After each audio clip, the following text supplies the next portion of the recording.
నమ్మకం. కానీ దేవుడు మనలందరినీ చక్కగా ఉండాలని ఉంచడానికి ఆయన ఇష్టపడే దేవుడై ఉన్నాడు. మంచిది. సమయంలో ప్రభు యొక్క శరీరము, ఆయన యొక్క రక్తం మన మధ్య ఉన్నాయి. దాన్ని జ్ఞాపకం చేసుకోవడానికి గాను మొదటిగా అపోస్తలుడైన పౌలు కొరింథీయులకు రాసిన మొదటి పత్రిక 11వ అధ్యాయంలోని వచనాలని ధ్యానం చేసుకుందాం. 26 నుంచి 31 వరకు మార్చి చదువుకుందాం.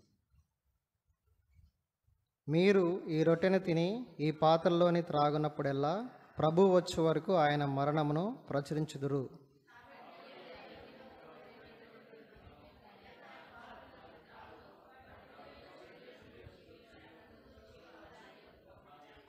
కాబట్టి ప్రతి మనుష్యుడు తను తాను పరీక్షించుకొనవలెను, అలాగు చేసి ఆ రొట్టెను తిని ఆ పాత్రలోనిది త్రాగవలెను.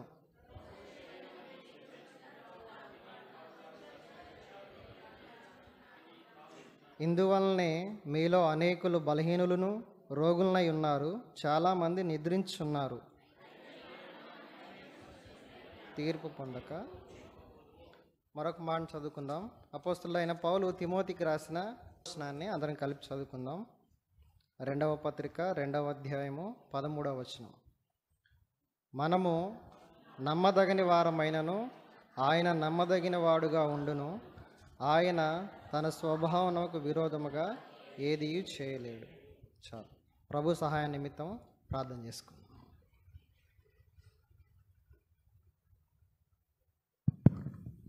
మహాపరిశుద్ధుడా, ప్రేమ కలిగిన ప్రియ పరలోకపు తండ్రి, కృపగల దేవ యేసుక్రీస్తు ప్రభువా, మహిమా ఘనత ప్రభావాలు మీకు చెల్లిస్తూ ప్రభువా, ఈ సమయంలో ఆయన చదువుబడిన లేఖన భాగంలోంచి మీరు మాతో మాట్లాడండి, విరిచి మాకు వడ్డించండి.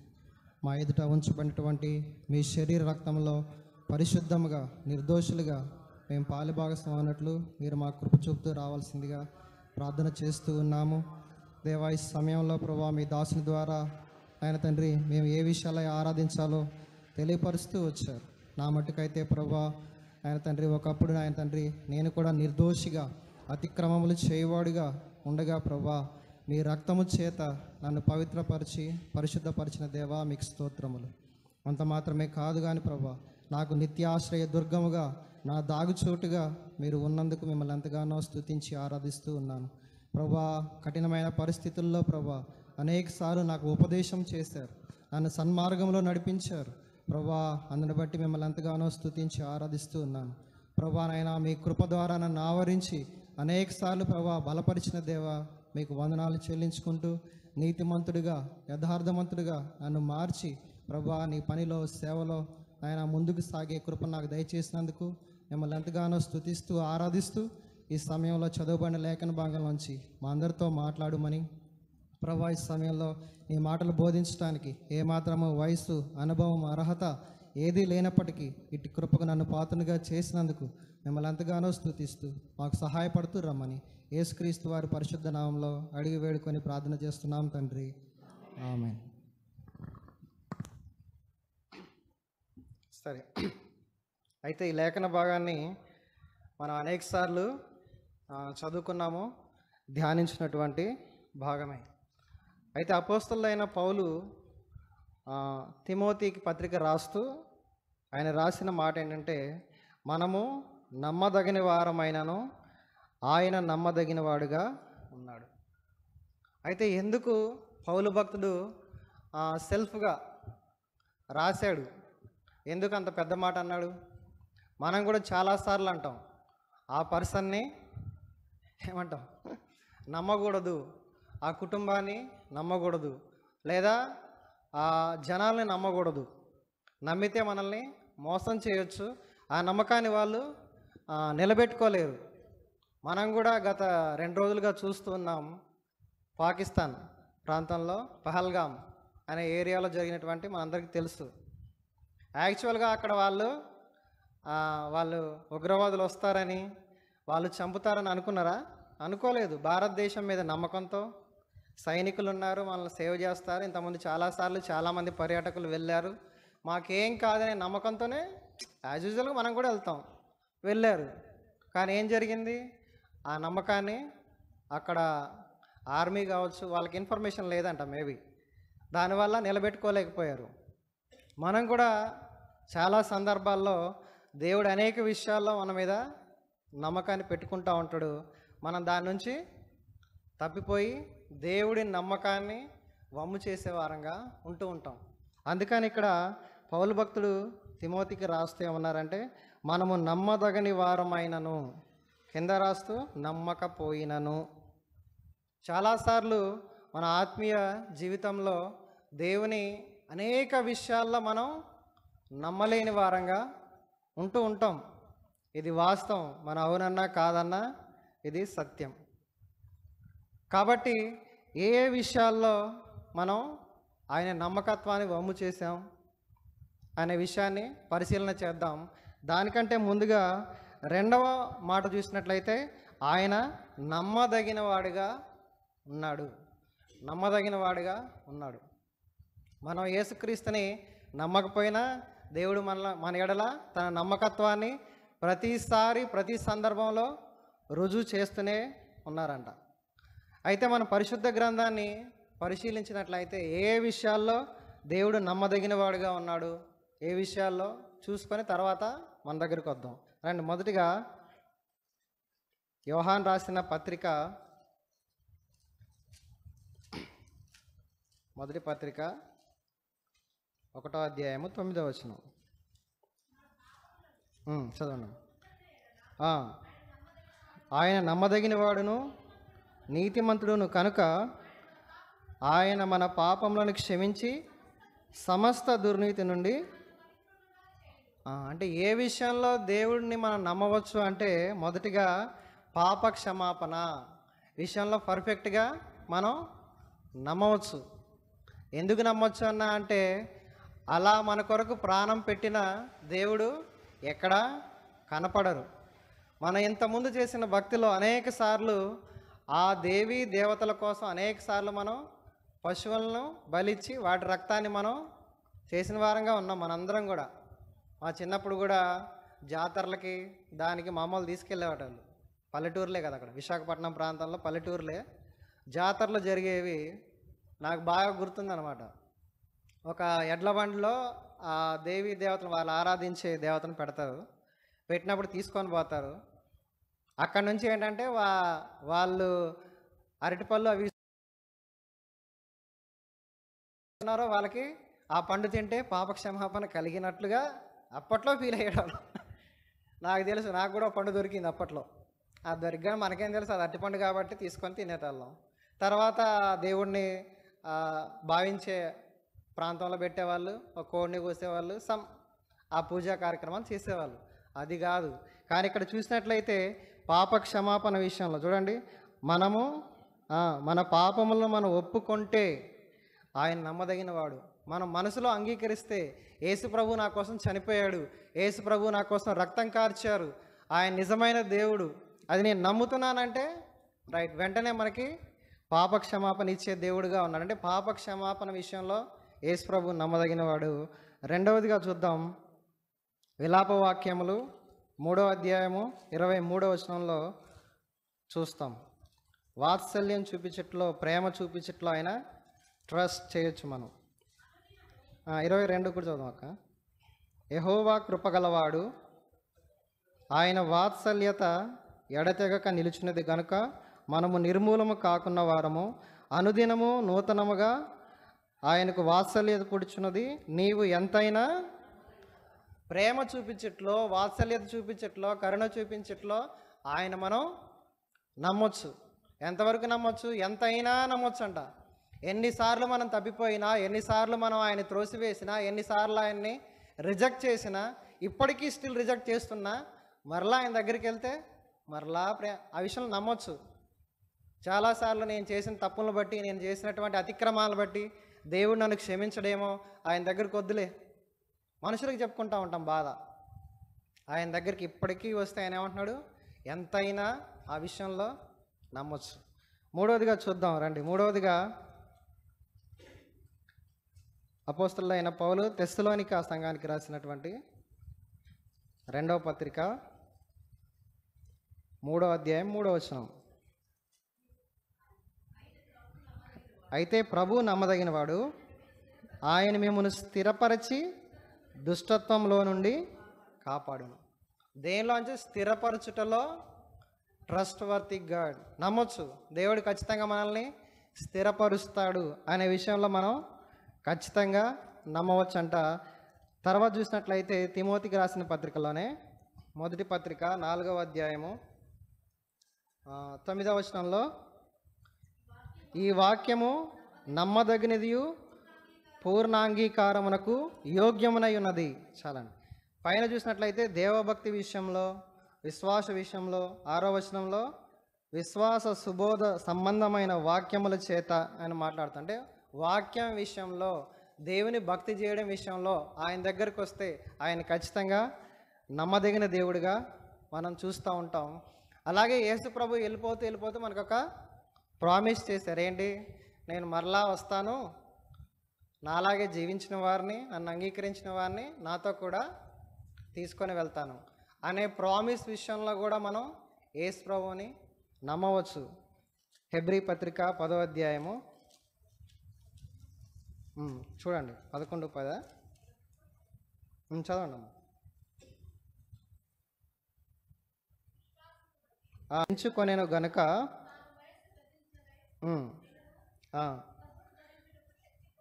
చాలు. ఇక్కడ వాగ్దాన విషయంలో యేసు ప్రభువుని నమ్మొచ్చు, పాప క్షమాపణ విషయంలో యేసు ప్రభువుని నమ్మొచ్చు, ప్రేమ వాత్సల్యత విషయంలో యేసు ప్రభువుని నమ్మొచ్చు, స్థిరపరిచే దేవుడని నమ్మొచ్చు, దైవభక్తి లేదా వాక్యమును మనకు అందించట్లో దేవుని నమ్మొచ్చు. కానీ ఇక్కడ పౌలు భక్తుడు అంటున్నాడు, మన దగ్గరికి వచ్చేద్దాం. ఇప్పుడు మన దగ్గరికి వచ్చి ఏమన్నాడు? మనము నమ్మదగని వారం. ఇంత చేసినా కూడా అనేక సార్లు మనం చాలా విషయాల్లో దేవుడే మనల్ని నమ్మలేడంట.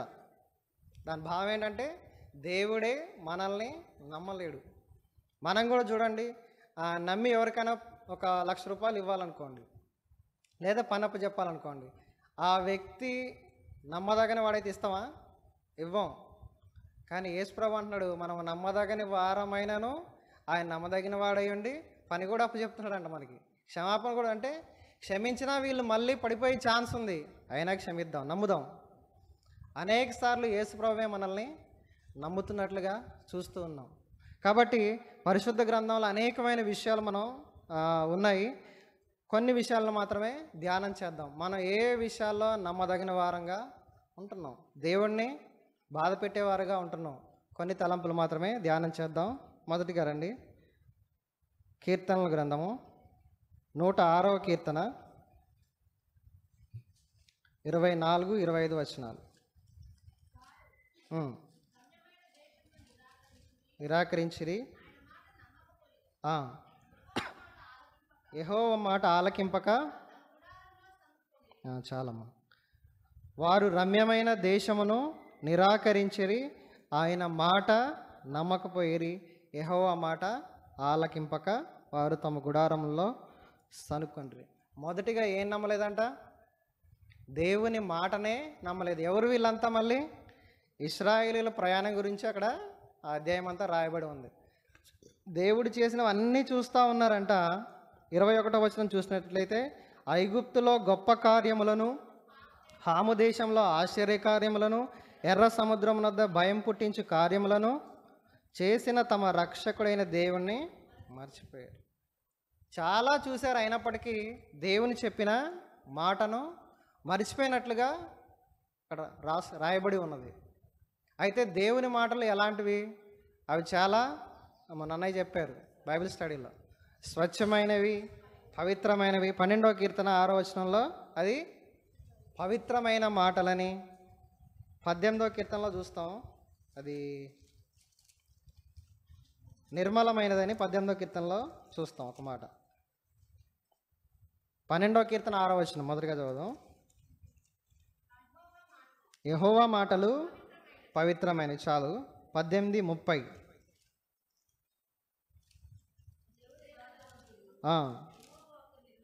యెహోవా వాక్కు నిర్మలము. 33వ కీర్తన 4వ వచనంలో ఆయన వాక్యము యథార్థమైనది, ఆయన వాక్యము యథార్థమైనది. మరి ఈ విషయాలన్నీ, ఆయన మాట పవిత్రమైనదని, ఆయన వాక్యం యథార్థమైనదని, నిర్మలమైనదని ఇశ్రాయేలులందరికీ తెలియదా? తెలుసు. కానీ మనకు తెలీదా? తెలుసండి. వాక్యం మనం సువార్త ప్రకటిస్తుండడానికి వెళ్ళినప్పుడు చాలా చెప్తాం. యేసు ప్రభు మాటలు నమ్ముకుంటే మీకు సమాధానం కలిగిద్ది, మీకు శాంతి కలిగిద్ది, వారు మనసు కలిగిద్ది, మీ బాధలు తీరుతాయి, చాలా బలంగా చెప్తాం మనం. కానీ అక్కడికి వచ్చేసరికి, మన దాకా వచ్చేసరికి ఏమంటాం?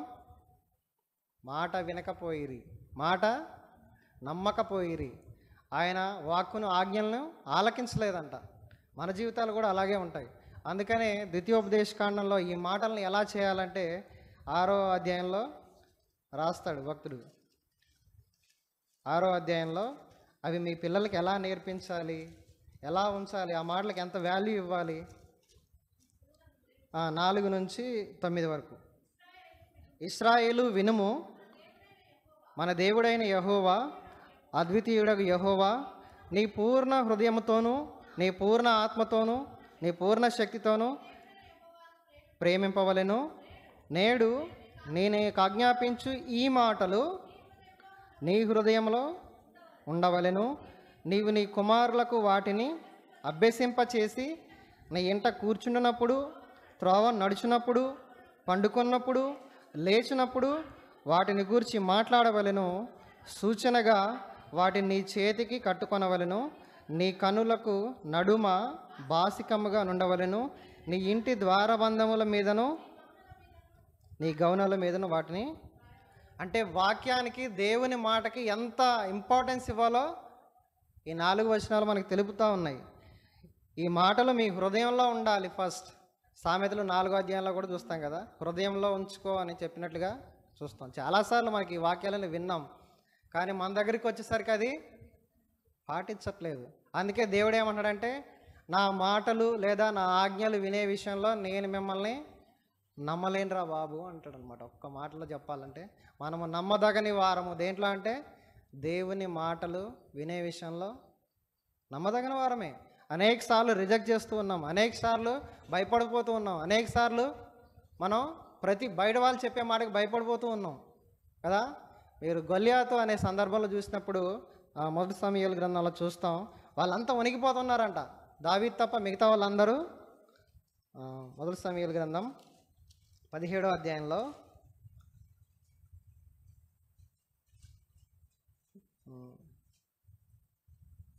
11వ వచనం.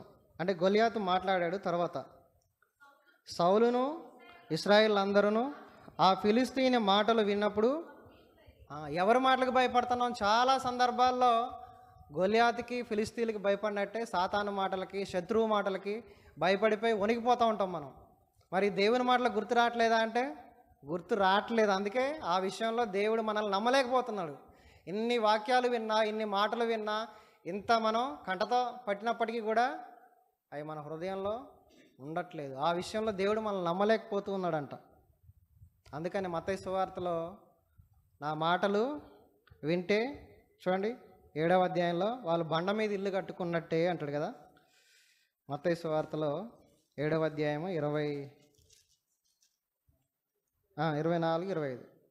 కాబట్టి ఈ నా మాటలు విని వాటి చొప్పున చేయు ప్రతి వాడును బండ మీద తన ఇల్లు కట్టుకొనిన బుద్ధిమంతుని పోలి ఉండను. వాన కురిసెను, వరదలు వచ్చెను, గాలి విసిరి ఆ ఇంటి మీద కొట్టెను, కానీ దాని పునాది బండ మీద వేయబడు గనుక అది పడలేదు.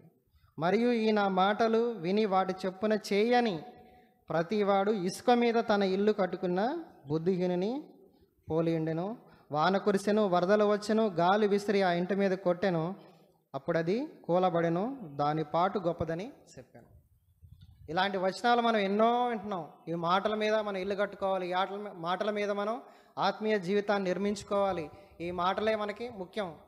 కానీ దేవుడు అంటున్నాడు, ఆ విషయంలో మీరు నమ్మదగని వారు. నమ్మలేకపోతున్న ఆ మాటల విషయంలో అని దేవుడు మన మీద ఒక నేరారోపణ చేస్తున్నట్లుగా ఉంది. అందుకని యోహాను సువార్తలో ఒకటి అంటాడు, మనం అంటాం చాలాసార్లు, దేవుని ప్రేమిస్తున్నారంటే అబ్బో భలేవారండి, ఆ విషయంలో మాకు మేమే సాటి, మాకు లేరెవరు పోటీ. రైమింగ్ వర్డ్స్ కూడా ఉంటాయి మన దగ్గర. కానీ చూడండి, యోహాను సువార్త 14వ అధ్యాయంలో ఒకవేళ దేవుని ప్రేమిస్తే 14వ అధ్యాయం 24వ వచనం. నన్ను ప్రేమింపని వాడు నా మాటలు గైకొనడు. 23వ వచనం చదువుతాం. యేసు, ఒకడు నన్ను ప్రేమించిన ఎడల వాడు నా మాట గైకొనును, అప్పుడు నా తండ్రి వాడిని ప్రేమించును, వాని యొద్ద నివాసము చేతము. నన్ను ప్రేమింపని వాడు ఈ మాటలు గైకొనడు. నా మాట కాదు. చాలాసార్లు యేసు ప్రభువుని ప్రేమిస్తున్నారా అంటే అందరూ చేయెత్తాం. మరి యేసు ప్రభు మాటలు ఫాలో అవుతున్నారా అంటే చేయెత్తలేము. అదే ఆరోపణ ఇక్కడ చేస్తున్నాడు. పౌలు భక్తులు రాస్తూ ఉన్నారు, మనము నమ్మదగని వారం. నమ్మలేము. దేవుని మాటల విషయంలో క్రైస్తవులను నమ్మలేము. అందరం మనం 53 యెషయా గ్రంథం 53 త్రోవ తప్పి గొర్రెల వలె తిరుగుతూ ఉన్నాం అనే మాటను కూడా మనం చూస్తూ ఉన్నాం. అందుకనే ఒక చిన్న భావాన్ని యేసు ప్రభు చెప్తారు. మత్తయి సువార్త 21లో, మత్తయి సువార్త 21వ అధ్యాయంలో 28, 29, 30 వచనాల్లో చూడండి. మీకేం తోచుతున్నది? ఒక మనుష్యునికి 2 కుమారులు ఉన్నారు. అతడు మొదటివాని యొద్దకు వచ్చి, కుమారుడా, నేడు పోయి ద్రాక్ష తోటలో పని చేయమని చెప్పగా వాడు పోను అని ఉత్తరమిచ్చును, కానీ పిమ్మట మనస్సు మార్చుకొని పోయెను. అతడు 2వ వాని వద్దకు వచ్చి ఆ ప్రకారమే చెప్పగా వాడు, అయ్యా, పోదునని కానీ పోలేదు. ఈ ఇద్దరిలో ఎవడు తండ్రి ఇష్ట ప్రకారం చేసిన వాడిని వారిని అడిగాను. అందుకు వారు మొదటివాడే అనిరి. చాలు. ఇది మనకు తెలిసిన సందర్భమే. ఒక యజమానికి ఇద్దరు కుమారులు ఉన్నారు ఒక ఆయనకి. అయితే ఆయన మొదట ఆయన దగ్గరికి వచ్చి చెప్పాడంట, అరే బాబు, నువ్వు పోయి ఆ పని చేసి పెట్టాలి, పలానా పని చేసి పెట్టరా అంటే ఏమన్నాడు?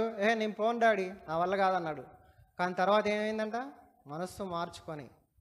మాట వినడం అంటే సింపుల్గా మనస్సు మార్చుకోవటం. మాట వినుట అంటే మనస్సు మార్చుకోవటం. మనస్సు మార్చుకున్నాడంట, వెళ్ళాడు, పని చేశాడు. 2వ వాడు ఏంటంట, ఓకే డాడీ, నువ్వు అసలు హ్యాపీగా నిద్రపో, నీ పని అంతా నేను చేసి పెడతా అన్నాడు. కానీ డాడీ నిద్రలో వేసేసరికి పని అంతా అంతే ఉంది. అప్పుడు ఎవరు నమ్మాలి? మొదటివాడినే నమ్మాలి. మాట వినుట అంటే మనస్సు మార్చుకునుట. అందుకనే సమూయేలు గ్రంథం 15వ అధ్యాయంలో ఏమంటాడు చూడండి. బలులు అర్పించట కంటే, మొదటి సమూయేలు గ్రంథం 15వ అధ్యాయంలో ఉంటుంది.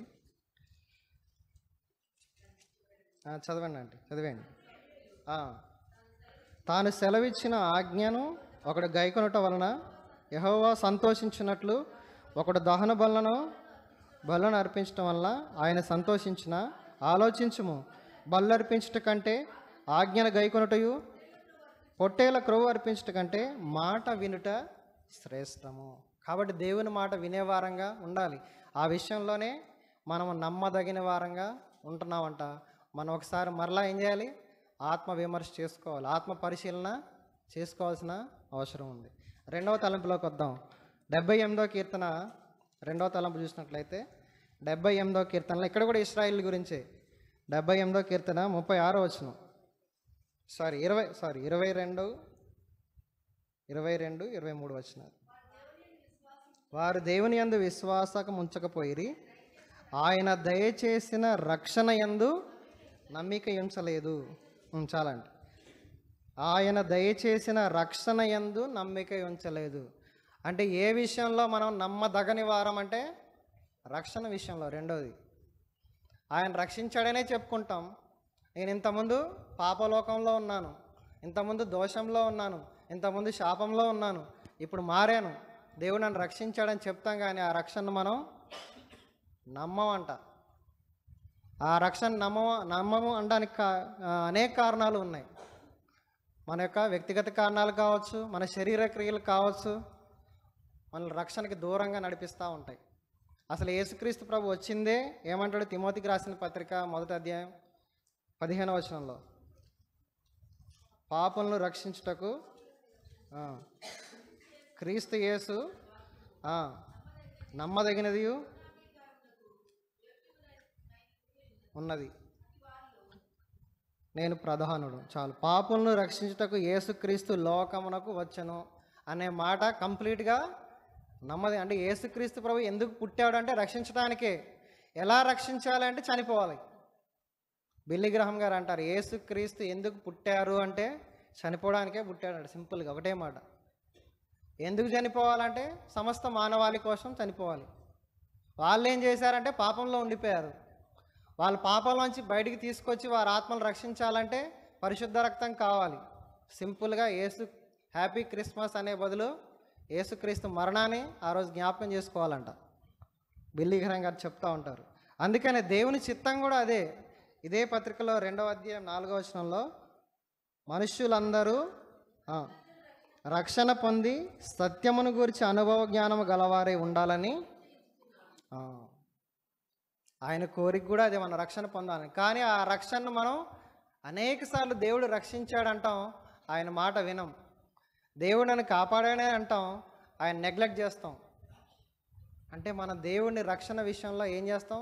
మోసం చేస్తూ ఉన్నాం. మాట వినే విషయంలో మోసం చేస్తూ ఉన్నాం. ఇవే ఆయన్ని అత్యంతగా బాధ పెట్టినట్టుగా చూస్తూ ఉన్నాం. మన ఇశ్రాయేలు ప్రయాణంలో చూసినట్లయితే నిర్గమకాండంలో వారు ఎర్ర సముద్రం దాటే సమయంలో 14వ అధ్యాయంలో ఏమంటారు చూడండి. మీరు ఊరకుండి చూడుడి ఆయన ఇచ్చు రక్షణను. 14వ అధ్యాయము 13వ వచనం. భయపడుకుడి, యెహోవా మీకు నేడు కలుగజేయ రక్షణను ఊరక నిలుచుండి చూడండి. దేవుడు ఎలా రక్షిస్తాడు? సముద్రాన్ని దాటే ఛాన్స్ ఉందా? సముద్రంలో ఈత కొట్టలేరు అన్ని లక్షల మంది పిల్లలు, జంతువులు. కానీ దేవుడు రక్షించాడు, కర్ర చాపి రక్షించాడు. సేమ్ మనం కూడా పాపంలో ఉండిపోయాం, శాపంలో ఉండిపోయాం, పాపపు లోకంలో ఉండిపోయాం, పాపపు ఆలోచనలో ఉండిపోయాం, పాపపు తలంపులతో ఉండిపోయాం. ఎలా బయటికి రావాలో తెలియట్లేదు. యేసు ప్రభు మధ్యలో ఆయన మధ్యవర్తిగా ఉండి లోకానికి పరలోకానికి మనకు ఒక నిచ్చెన వేశారంట. యేసు ప్రభు ద్వారా ఎక్కుంటూ మనం వెళ్ళిపోవచ్చు. దాన్నే నమ్మలేదంట మనం. ఆ రక్షణ కార్యాన్ని నమ్మకపోయిరి అనే మాట మనం చూస్తూ ఉన్నాం. న్యాయాధిపతుల్లో కూడా చూసినట్లయితే గిద్యోను మిద్యానీయుల చేతుల నుంచి దేవుడు ఎట్లా కాపాడాడు అనే సందర్భాన్ని కూడా మనం చూస్తాం. దావీదు కూడా అనేక సార్లు నా శత్రువుల చేతిలో నుంచి నువ్వు నన్ను రక్షించావు అనే మాటని చూస్తూ ఉన్నాం. కాబట్టి ఈ రక్షణను మనం అనేక సార్లు నిర్లక్ష్యం చేస్తూ ఉంటాం. మరి ఈ రక్షణ ఎలా పొందవచ్చు ఇప్పటికైనా అంటే చూసినట్లయితే అపోస్తల కార్యాలు 2వ అధ్యాయము 21లో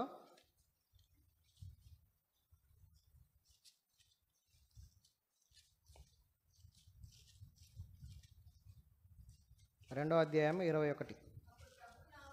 ప్రభు నామమును బట్టి ప్రార్థన చేయవారందరూ రక్షణ పొందుదురు. మనం చాలాసార్లు నాకు అనిపిస్తూ ఉంటుంది, మనందరం రక్షణ పొందామని అనుకుంటున్న వారిలో ఉన్నామేమో. మేబీ పరలోకానికి వెళ్ళిపోతాం అనుకునే బ్యాచ్లో ఉన్నానని అనుకుంటున్నామేమో.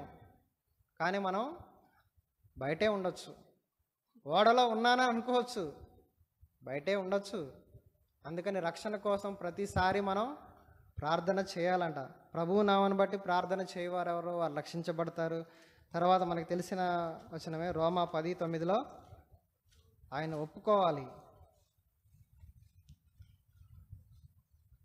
రోమిలికి రాసిన పత్రిక 10వ అధ్యాయం 9వ వచనంలో యేసు ప్రభువని నోటితో ఒప్పుకొని దేవుడు మృతుల్లో నుండి ఆయన లేపెనని హృదయమందు విశ్వసించిన యెడల రక్షింపబడతాం. నీతి కలుగునట్లు చాలండి చాలు. కాబట్టి రక్షణ పొందామని అనుకుంటున్నామేమో. నిజమైన రక్షణ చేయాలంటే ప్రార్థనలో మనం ఎక్కువ గడపడం ద్వారా ఆ రక్షణ కార్యాన్ని మనం ఫుల్ఫిల్ చేయొచ్చు. పరిపూర్ణతలకు రాకపోవచ్చు, కానీ దేవుడు మరొక అవకాశాన్ని మనకి ఇస్తున్నాడు. కాబట్టి ఇశ్రాయేలు అంట రక్షణలో నమ్మదగిన వారిగా నమ్మట్లేదు, దేవుని మాటను నమ్మట్లేదు. మూడవదిగా చూద్దాం. మూడవ అంశంకి వచ్చినట్లయితే 78వ కీర్తన 36వ వచనం.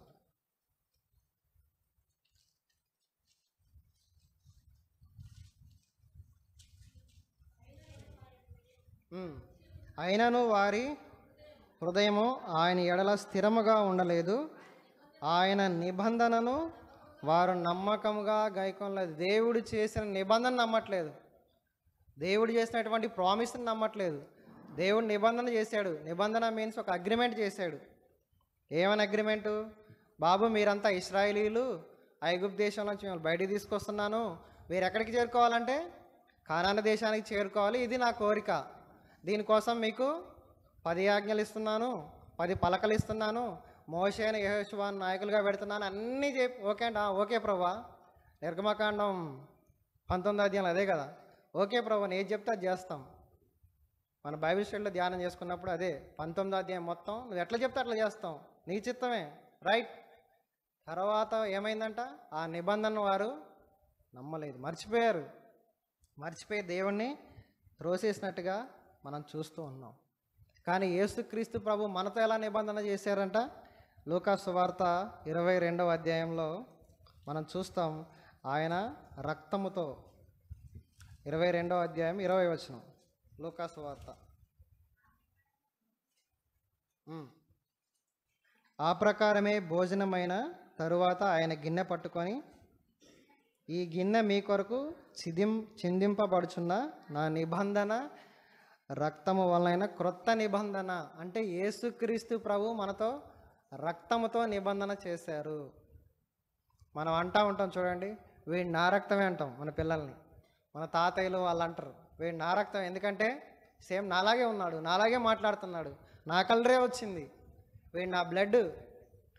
మరి యేసుక్రీస్తు ప్రభు మనతో అలా అనగలరా? వీరంతా నా పిల్లలే, నా బ్లడ్లోకి అడగబడ్డారు, నా బ్లడ్డే వీళ్ళు, నా రక్తం ద్వారానే క్రొత్త నిబంధన వీళ్ళతో చేశాను, ఆ నిబంధన వీళ్ళు ఫాలో అవుతున్నారు అని దేవుడు చెప్పగలడా? చెప్పలేడు. ఎన్నో లోపాట్లు, ఎన్నో పరిమితులు, ఎన్నో హద్దుబాట్లు మనకు ఉండిపోయినాయి. కాబట్టి మనం క్రొత్త నిబంధనలోకి రావాలి. అబ్రహాముతో చేసిన నిబంధన ఎప్పుడు ఆదికాండం 12వ అధ్యాయంలో చూస్తాం. ఎన్నో జనములకు తండ్రిగా చేస్తాన నిబంధన ఇప్పటివరకు కొనసాగుతూనే ఉంది. దేవుడి నిబంధన విషయంలో మాట తప్పేవాడు కాదు. మరి ఈ నిబంధనలు, ఈ ధర్మశాస్త్రం ఇదంతా ఎవరికంటే రోమాపత్రిక 9వ అధ్యాయంలో చూస్తాం కదా. ఈ అర్చన ఆచారాదులు అన్నీ ఎవరివి? ఇశ్రాయేలులే, మనవి కాదు. యాక్చువల్గా రోమాపత్రిక 9వ అధ్యాయంలో ఉంటుంది చూడండి, మేబీ స్టార్టింగ్లోనే ఉంటుంది. 4వ వచనం, వీరు ఇశ్రాయేలీలు దత్తపుత్రత్వమును మహిమయు నిబంధనలను ధర్మశాస్త్ర ప్రధానమును అర్చనాచారాదులను వాగ్దానములను వీరివి.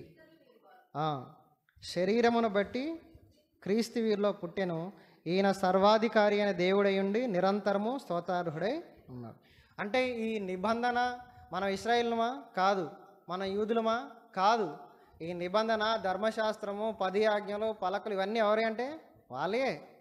ప్రత్యక్ష గుడారము, రూల్స్ అండ్ రెగ్యులేషన్స్, లేవేకాండాలు మనం చూస్తూనే ఉన్నాం, ఇవన్నీ ఎవరి అంటే వాళ్ళే. కానీ యేసుక్రీస్తు ప్రభు ఏం చేశారంటే ఆయన కార్చిన రక్తం వల్ల మనలందరినీ ఏకం చేశారు. ఎఫ్సి పత్రికలో చూస్తాం కదా మాట. ఎఫ్సి పత్రిక 2వ అధ్యాయంలో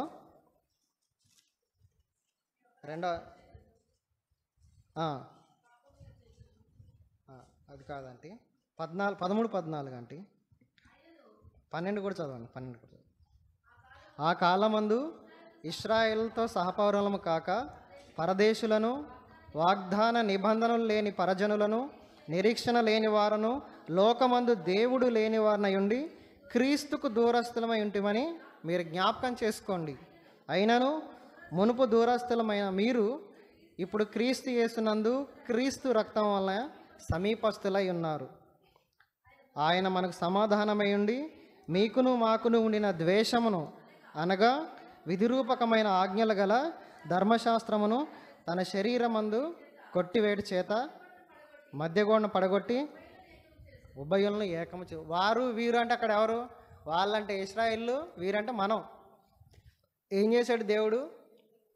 ఏకం చేశాడు రక్తం వల్ల, క్రొత్త నిబంధన. ఈ నిబంధన అంటే మనం అనేక సార్లు జ్ఞాపకం చేసుకోకుండా జీవిస్తూ ఉన్నాం. మీరు చూడండి, సమూయేలు గ్రంథంలో మందసాన్ని ఫిలిస్తీన్లు ఎత్తుకుపోతారు. ఈకాబోద్ అనే సందర్భంలో చూసినట్లయితే ఆ మందసాన్ని చాలా, అంటే నిబంధన అంటే దేవునికి గుర్తుగా ఉన్నదాన్ని వాళ్ళు చాలా లైట్గా తీసుకుంటారు. సమూయేలు గ్రంథంలో చూస్తాం, ప్రభావం అంతా వెళ్ళిపోయిందని ఉంటుంది ఒక మాట. మొదటి సమూయేలు గ్రంథం చదవండి అమ్మా. 4వ అధ్యాయంలో మొదటిగా ఈ మాట చదువుదాం. 2వ వచనం. ఫిలిస్తీయులు ఇశ్రాయేళ్ల మీద తమను యుద్ధ పంక్తులుగా తీర్చుకొనగా వారు యుద్ధంలో కలిసినప్పుడు ఇశ్రాయేళ్లు ఫిలిస్తీయులు ఎదుట ఓడిపోయి యుద్ధ భూమిలోనే ఎక్కువ తక్కువ 4,000 మంది చనిపోయారంట. కాబట్టి జనులు పాలెంలోకి తిరిగి రాగా ఇశ్రాయేళ్ల పెద్దలు యెహోవా నేడు మనల్ని ఫిలిస్తీయుల ముందర ఎందుకు ఓడించెను? యెహోవా ఓడించాడంట. ఓడించాడా? కాదు. వాళ్ళు చాలా మిస్టేక్స్ ఉన్నాయి.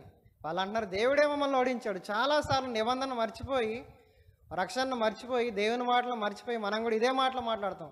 దేవుడు నన్ను ఓడించాడు, దేవుడు నన్ను అనారోగ్యానికి గురి చేశాడు, దేవుడు నన్ను పాడు చేశాడు. వీళ్ళు కూడా అదే అంటున్నారు. దేవుడు ఎందుకు ఓడించడని చెప్పి సిలోహులో ఉన్న యెహోవా నిబంధన మందసమును మనం మన మధ్యలో ఉంచుకుందాం, మనకి సక్సెస్ వస్తుంది అనుకున్నారంట. తెప్పించారు, వెళ్ళి తెప్పించారు. తెప్పించిన తర్వాత చూడండి 7వ వచనం.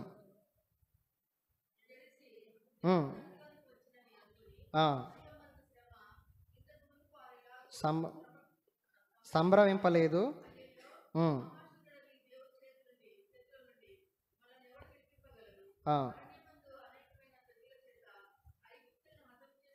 ఈయనే కదా అని ఎవరంటున్నారంటే ఫిలిస్తీన్లు అంటున్నారు. ఫిలిస్తీన్లకు దేవుడి శక్తి తెలుసు. ఫిలిస్తీన్లు భయపడుతున్నారు. మందసం వామ్మో వీళ్ళ మందసం ఆ యుద్ధం జరిగే ఏరియాలోకి వచ్చింది, ఇక మన వల్ల కాదు, ఆయన దేవుడు మామూలుడు కాదు, చాలా విజయాలు వాళ్ళకి దయచేసాడని ఫిలిస్తీన్లు భయపడుతున్నారు. కానీ మన వాళ్ళకి భయం లేదు. అదే జరిగింది అక్కడ. ఎందుకంట? పరిశుద్ధత లేదు, నీతి లేదు. మనం కూడా అనేక సార్లు, అన్నయ్య చాలాసార్లు చెప్పారు కదా, మనం బైబిల్ని కారులో ఒకటి, మంచం కింద ఒకటి, పరుపు కింద ఒకటి కదా, బ్యాగ్లో ఒకటి పెట్టుకుంటాం, కానీ లోపల ఉండదంట. లోపల లేనప్పుడు మనం కూడా విజయం పొందలేం, శత్రువుపై విజయం పొందలేం, అనేకసార్లు ఓడిపోతూ ఉంటాం. ఇక్కడ కూడా అదే జరిగింది. చూడండి, అదే జరిగింది. వాళ్ళంతా ఓడిపోయారంట. ఫిలిస్తీయులారా ధైర్యం తెచ్చుకొని వారు మీకు దాసులైనట్లు హెబ్రీయులకు దాసులు కాకుండా బలాఢ్యుడై యుద్ధం చేయడని చెప్పారంట. యుద్ధం చేశారు. యుద్ధం చేసిన తర్వాత ఆ ఫిలిస్తీయులు యుద్ధము చేయగా ఇశ్రాయేలు ఓడిపోయి అందరూ తమ డేరాలకు పరిగెత్తి వచ్చిరి. అప్పుడు అత్యధికమైన వధ జరిగెను. ఇశ్రాయేల్లో 30,000 మంది చచ్చిపోయారంట. ఇందాక 2వ వచనంలో 4,000 మంది చచ్చిపోయారు. ఎప్పుడైతే పరిశుద్ధ గ్రంథాన్ని చేతబట్టుకొని, మనం కూడా అనేకసార్లు అంతే, ఇంతకుముందు నయమే, మనకు బైబిల్ తెలియదు, ఏం తెలియదు. వాక్యం ఎవరికైతే ఎక్కువ తెలుస్తుందో నష్టం ఏమైంది? నష్టం పెరిగిపోద్ది. ఇక్కడ కూడా అదే జరిగింది. మందసాన్ని తెచ్చుకొని పెట్టుకున్నారు, దేవుడు మాకు తోడుగా ఉన్నాడు, చించేస్తాం అనుకున్నారు. కానీ ఏమైంది? 30,000 మంది చచ్చిపోయారు. చచ్చిపోవడమే కాకుండా మందసాన్ని దేవుడు తీసుకెళ్ళిపోయారు. వాళ్ళు పట్టుకొని పోయారు.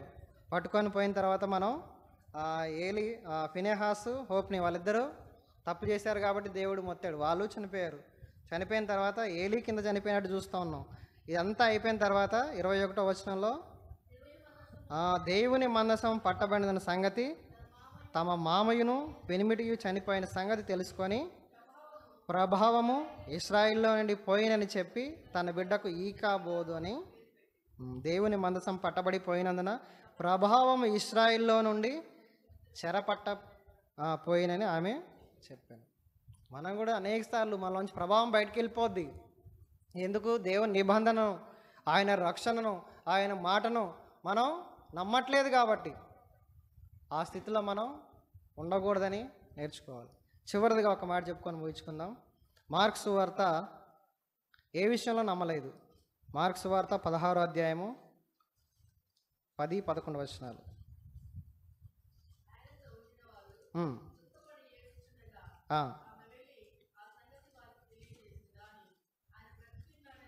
బ్రతికిన్నాడని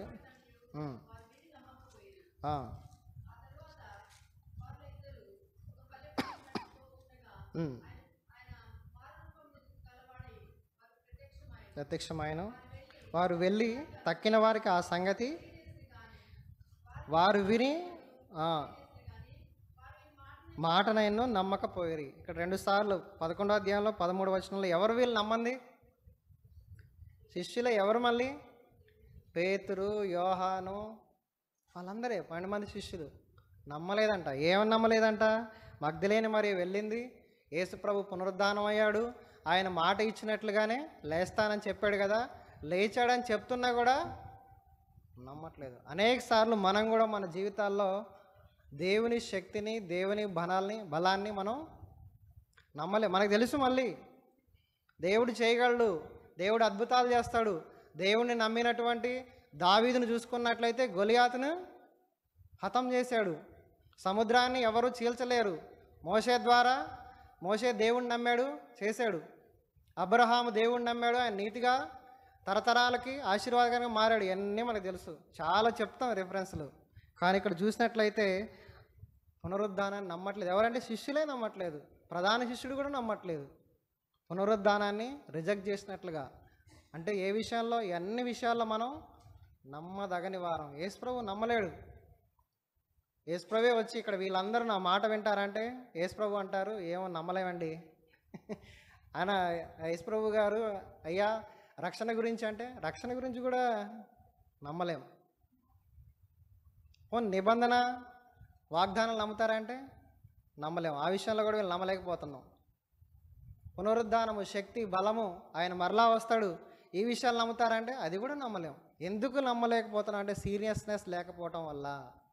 మనం చాలా నెగ్లిజెన్సీతో ఏం కాదు, ఆయన కృపాకాలం, కృప నడుస్తూనే ఉంది కాబట్టి మనకి ఏం కాదు అన్న ఒక నిర్లక్ష్యపు స్థితిలో ఉండటం వల్ల నమ్మలేకపోతున్నాం. అదే చెప్తుంది వాక్యం, నమ్మదగిన వారమై ఉన్నాము. కానీ ఆయన నమ్ముతున్నాడంట మళ్ళీ. ఎందుకు? అంతటా అందరూ మారుమనసు పొందాలి, అందరూ రక్షించబడాలి, ఎవరు విడువబడకూడదు. దేవుని టార్గెట్ వేరే, ఎవ్వరూ విడువబడకూడదు. అందుకనే దేవుడు మనల్ని నమ్ముతున్నట్లుగా చూస్తూ ఉన్నాం. మరి ఇక్కడ చూసినట్లయితే పునరుద్ధానమని దేవుడు లేచాడని, యేసుప్రభు మరలా లేచారని శిష్యులు నమ్మలేదు. అయితే మనం చూసినట్లయితే ఈజిప్ట్ దేశంలో మనకు పిరమిడ్లు తెలుసు కదా. పిరమిడ్లు ఎందుకు కట్టారంటే కారణం అదే అంట. పిరమిడ్లో ఉంచింది ఎవరిని? రాజుల్ని. వాళ్ళని ఏం చేశారు? మమ్మిఫికేషన్ అంటారు.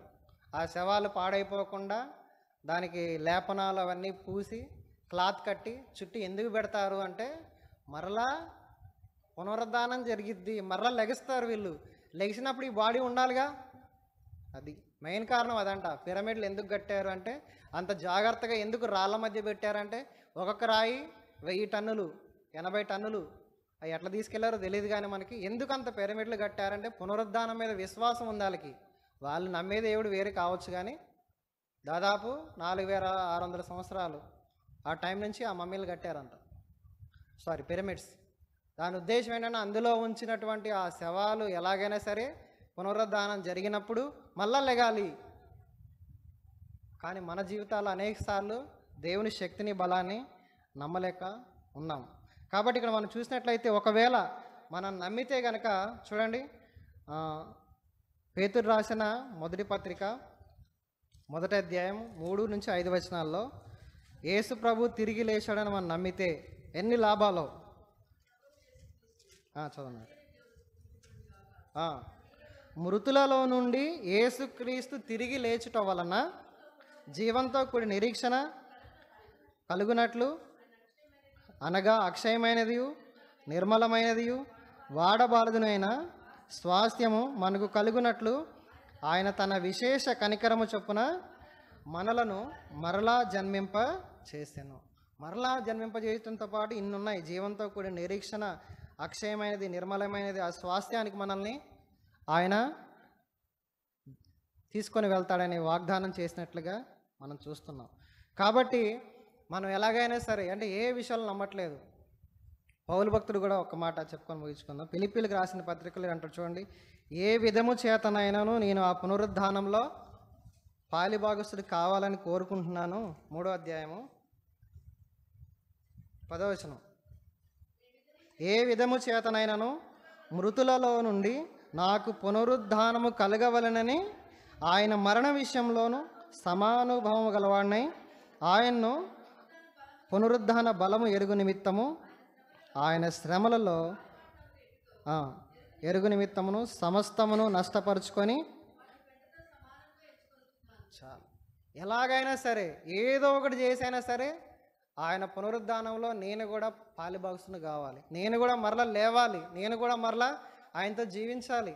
యేసు ప్రభువు లేచాడు, నన్ను కూడా తిరిగి లేపుతానన్నాడు. దానికి ఏం చేయాలంటే చేయాల్సింది ఏంటంటే సమస్తమును వెంటగా ఎంచుకున్నాడు. అంటే దాని ఉద్దేశం ఏంటంటే మన శరీర ఆశలు, కోరికలు ఇవన్నిటిని మనం పక్కన పెట్టేసి పరలోక రాజ్యం కోసం వెతికితే, ఆ వెతుకులాట చేస్తే మనకు కూడా ఆ భాగ్యాన్ని దేవుడు ఇస్తా అన్నాడు. కాబట్టి మొదటిగా మనం చూసాం, నమ్మదగని వారం అయినను. ఏ విషయాల్లో మనం నమ్మదగిన వారంగా ఉన్నామంటే, నెంబర్ 1 ఆయన మాటలు, ఆయన ఆజ్ఞలు వినే విషయంలో నమ్మదగిన వారమే. నెంబర్ 2 ఆయన ఇచ్చిన రక్షణను నమ్మలేకపోతున్నాం. నెంబర్ 3 ఆయన మనతో చేసిన నిబంధన, అగ్రిమెంట్, దాన్ని నమ్మలేకపోతున్నాం. నెంబర్ 4 ఆయన పునరుద్ధాన బలమును, శక్తిని శిష్యులే నమ్మలేదు, మనం కూడా నమ్మలేకపోతున్నాం. ఒకవేళ నమ్మితే, చూడండి, నమ్మితే ఏమంటాడు? నమ్మలేకపోతున్నాం. ఇప్పుడు మనం మార్చుకొని ఒకవేళ మనం నమ్మితే 22వ కీర్తన 4వ వచనం.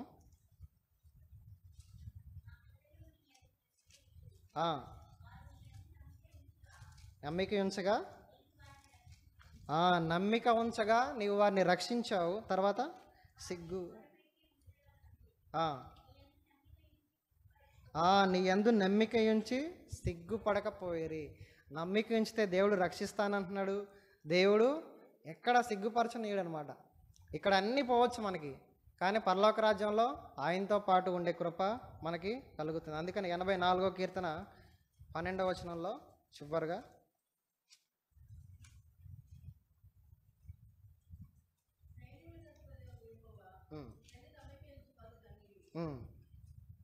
చాలు, నీ యందు నమ్మిక ఉంచువారు ధన్యులు. నమ్మిక ఉంచడం వల్ల అనేకమైన మేళ్ళు ఉన్నాయి, తర్వాత మనం ధ్యానం చేద్దాం. కాబట్టి ఇప్పుడు మనం ఎలా ఉండాలంటే, నమ్మదగిన వారంగా ఉండాలా, నమ్మదగని వారంగా ఉండాలా? ఒప్పుకుందాం, అనేక విషయాల్లో మనం దేవుడు మనల్ని ట్రస్ట్ చేయలేకపోతున్నాడు, నమ్మలేకపోతున్నాడు. కానీ ఇప్పుడు అది కాదు ప్రభువా, నేను సరి చేసుకుంటా, నీవు నమ్మే కుమార్తెగా, కుమారుడిగా నేను ఉంటానని వాగ్దానం చేసుకొని మనం బలలో పాల్పొందాం. దేవుడి మాటలు దీవించు.